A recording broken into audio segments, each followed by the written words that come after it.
کانگڑی جو بظاہر ایک چھوٹا سا مٹی کا آتش داں ہے، اصل میں کشمیر کے خوبصورت مناظر میں جہاں سردیوں میں درجہ حرارت -10 ڈگری سینٹی گریڈ تک گر جاتا ہے، صرف حرارت کا ذریعہ نہیں بلکہ کشمیری زندگی اور ثقافت کا اہم حصہ ہے۔ جب اسے روایتی فرن یعنی لمبے اور ڈھیلے اون کے چوگے کے اندر رکھا جاتا ہے تو یہ سردی میں گرمی دینے کے ساتھ کشمیری شناخت اور روایت کی بھی نمائندگی کرتی ہے۔ کانگڑی کی صحیح ابتدا معلوم نہیں، لیکن کچھ تاریخی حوالوں کے مطابق یہ مغل دور میں کشمیر آئی۔ کچھ لوگوں کا خیال ہے کہ یہ مغل بادشاہ کے ساتھ آنے والے کاریگروں سے آئی۔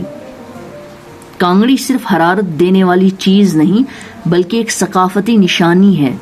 ہر کانگڑی ایک فن پارہ ہوتی ہے جس پر خوبصورت ڈیزائن اور رنگین کشیدہ کاری کی جاتی ہے۔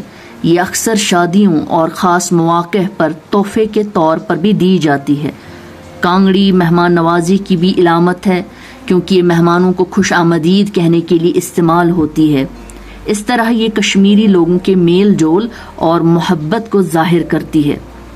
آج کل برقی ہیٹر اور کیروسین سٹووز نے کانگڑی کو چیلنج دیا ہے، لیکن یہ اب بھی خاص طور پر دیہات میں مقبول ہے جہاں بجلی کم دستیاب ہوتی ہے۔ ماحول دوست سوچ رکھنے والے لوگ بھی اسے پسند کرتے ہیں کیونکہ یہ جدید ہیٹنگ کے مقابلے میں ماحول پر کم اثر ڈالتی ہے۔ کانگڑی کی خاص بات یہ ہے کہ یہ آسان، کم خرچ اور پائیدار ہے۔ یہ کوئلے، لکڑی یا خشک گوبر سے جلائی جا سکتی ہے اور بجلی کے بغیر کام کرتی ہے۔ اس کا سادہ ڈیزائن اسے ہر گھر میں آسانی سے استعمال کے قابل بناتا ہے۔ کانگڑی صرف ایک ضرورت نہیں بلکہ کشمیری سماج کا حصہ ہے۔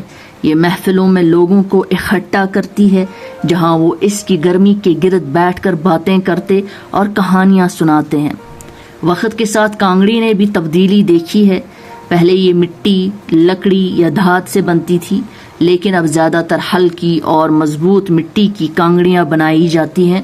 نئی کانگڑیاں ڈھکن، ہینڈل اور ہوا گزرنے کے سراغ جیسے آسان فیچرز کے ساتھ آتی ہے تاکہ محفوظ اور آسان استعمال ہو۔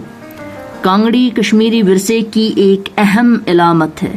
یہ سردیوں میں نہ صرف گرمی دیتی ہے بلکہ یہ کشمیری لوگوں کی محنت، عقل اور روایت سے محبت کی بھی نشانی ہے۔ آنے والے وقت میں بھی یہ کشمیری زندگی کا حصہ بنی رہے گی انشاءاللہ۔